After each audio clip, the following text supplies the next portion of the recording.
Assalamualaikum warahmatullahi wabarakatuh. Kanaldaşları, bugün 31 Ağustos 2023 Noka Şahar Merkezi Şoljede egemenlikli 35 yıl, 34 yıllık bayram olacak. Güzel olsa Vahip Koç Komitesi Çalışmanıza adam sana kop paranıza. Bugün 31 Ağustos egemenlikli bayramımızın altından canan Nokat Koç'un tutkan anlatan tuttayımın barınıza teç kondurman bolumuza barınıza Noka Şahar'dan calonlu uçurulamayı çalışıyorum.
Hurmatli ona kulak boyli ko'tini kelgan qaranglar.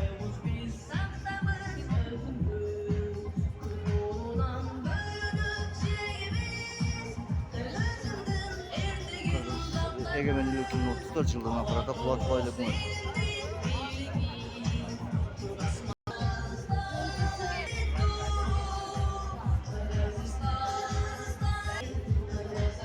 Xitoylik ko'tigan.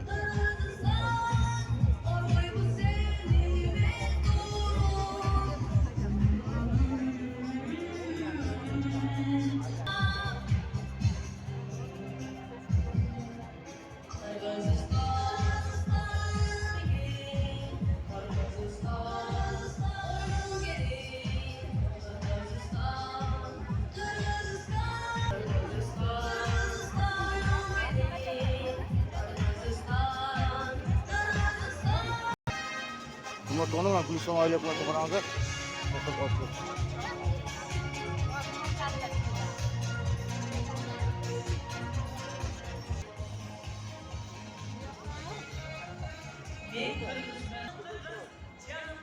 Aktan Aklay.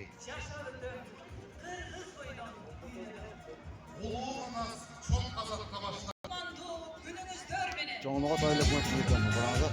Assalomu alaykum, alap oğlum, kalayıp kalkın. Sizler Aşağı bir baksana. 34 yıllık bayramımızdan bugün kutluktayız. 1991 yılı 38'inde Harbi Yakın Geçiler Respublikası'nın özünü egemenliği jana demokratiyalı mamleket dep jariyalagan. Oba, memleketimizin egemenliğinin şarafatının, canlarımızın hukukları, erkinlikleri, koğumluk düzgüçlüğün jana memleketlik başkarının prinsipleri, yuridikалық жақтарını bekemlerdi. Ülkemizde dünya yüzünün 150'ye jakın memleket tanıdı. Ушул жылдардын аралыгында өлкөбүздүн, анын ичинде районубуздун көп улуттуу эли ынтымакта, биримдикте жашап, эмгектенишип, эл чарбасынын бардык тармактарында ылык шартына ылайыкташып, социалдык экономикалык реформаларды жүргүзүүдө айтарлык жетишерлик деңгээлге ээ болушту. Hurmatlı rayonumuzun kalayık halkı, ulu bayram barımızda kutlu olsun. Şeriyemizde tınçlık, elimizde ıntımak, her bir ülkede bakıvat yaşıyor. Mol rızkı cına çarkın aday versin. Egemenliği memleketimizin kadını dünyanın altında götürülüp, erkin tuğumuz celbirey versin. Andemize Kırgız Respublikası'nın egemenliğinin 34 yılında arnalgan bayramlık saltanatımızda açık der jaryalayız.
алгачкы куттуктоо сөзү Ноокат райондук мамлекеттик администрациясынын башчысы Аким Чакыбаев Эмиль Акжолтоевичке беребиз.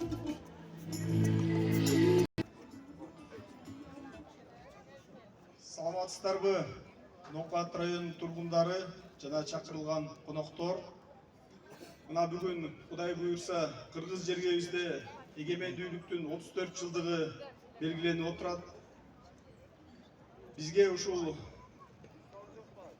эгемендүүлүк күнүн алып келген ата-бабаларыбыздын канча деген каны төгүлүп, ушул эгемендүүлүк күнүбүздү бизге тартуулап келген, мамлекеттигибизди түптөп келишкен.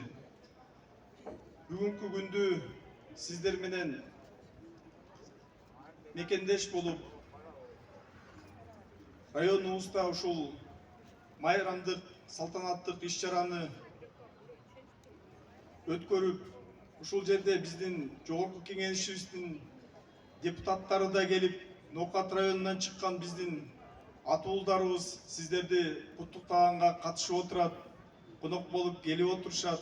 Андыктан сиздерди Ноокат райондук мамлекеттик администрациясынын атынан жана жеке өзүмдүн атыман куттуктап коюуга уруксат этиңиздер.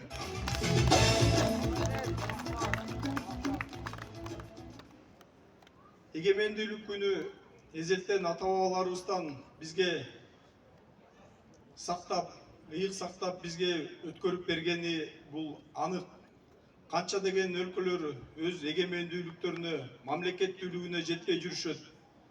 Биз алакандай бир уч эл болсок дагы, биз өзүбүздүн кыргыз өкмөтүбүз деп, кыргыз мамлекетибиз деп, биз сыймыктануу менен дайыма ушул майрамыбызды белгилеп келебиз.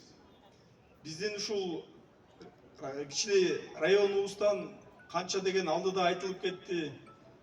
Камбаралы Бобулов агайыбыз, ошондой эле Насирдин Исанов, Төрөгөй Кулатов, Уркуя Салиева апабыз, Металип Мамытов, Токтомат Зулпуевке окшогон, Мырза Гапаровго окшогон биздин агаларыбыз, чыгаан агаларыбыз ушул мамлекетибиздин өсүп өнүгүүсүнө көптөгөн салымдарын кошуп келген. Бүгүнкү күнү дагы биздин районубуздан жогорку кеңештин бүгүнкү чакырылышында 6 жогорку кеңештин депутаты болгону да биз үчүн чоң сыймык. Биздин ушул Кыргыз Республикасында бүгүнкү күнү өзүңүздөр көрүп турасыздар, кандай деген өнүгүүлөр, өсүүлөр болуп атат. Биздин районубузду айта кете турган болсок, Карагой жолу, Апшырата жолу, ошондой эле Ош Кызылкыя жолу дагы бүгүнкү күнгө бүтүп өткөрүлүп берилди. Ошондой эле бүгүнкү күнү бизде 38 социалдык курулмалар, объектилер курулуп жатат. Алтында деле мына жакында 2 мектеп, 1 бала бакча, 1 спортзал, ген өндүрүү ишканасы да ачылып отурат. Буга чейин дагы ачылыштар болуп келди. Азыр Кыргызстанда болбогондой өнүгүүлөр болуп атат.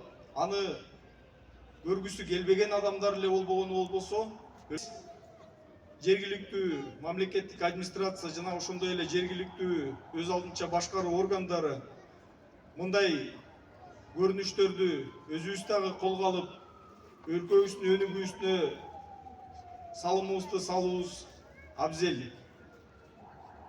Кыргыз жергебизде ар дайым өнүгүп өсүү болсун. Дагы бир рет барыңыздарды майрамыңыздар менен деп куттуктайм. Алгачкы дагы куттуктоо үчүн сөздүн кезегин Кыргыз Республикасынын жогорку кеңештин депутаты Нарматова Надира Азимовага берилет.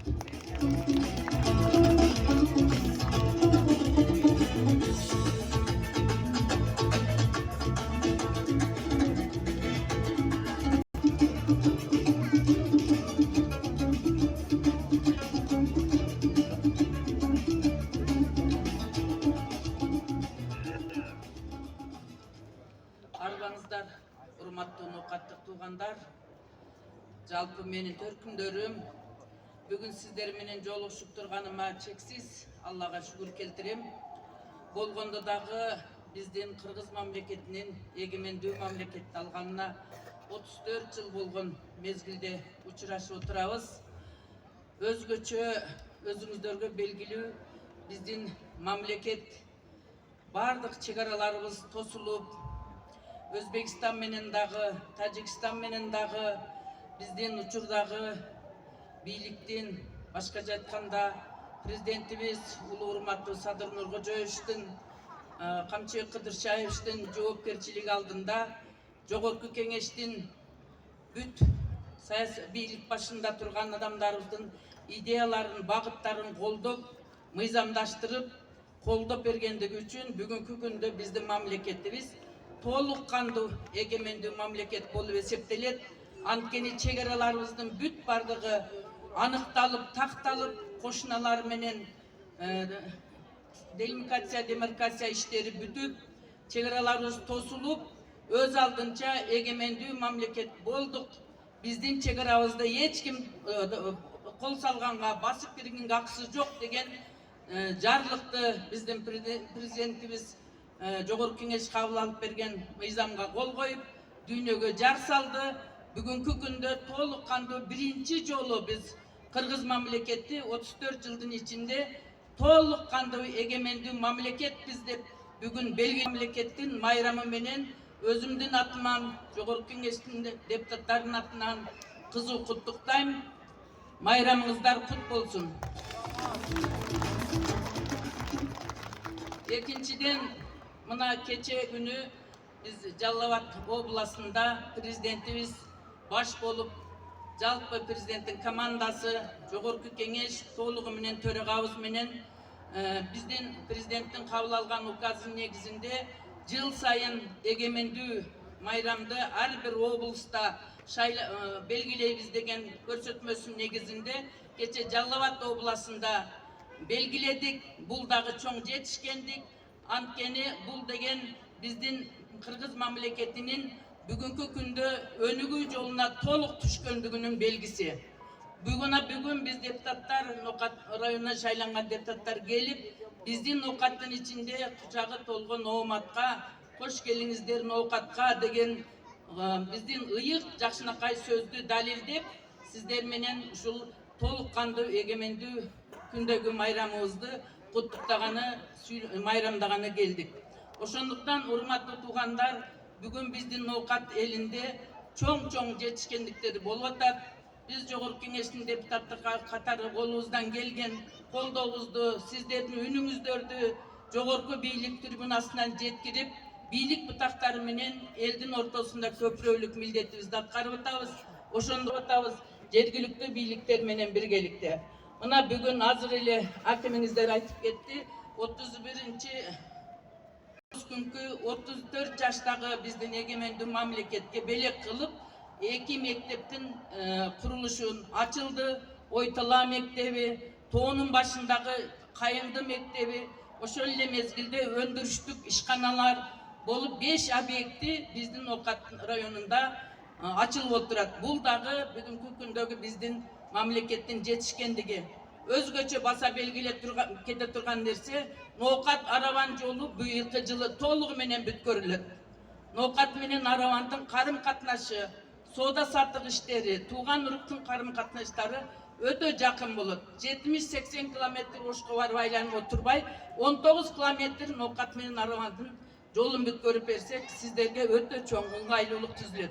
Ошол эле мезгилде Төмөйүн, Өсөр, Акчабы, Жатан, Жаңарча жолдору быйыл бүткөрүлдү.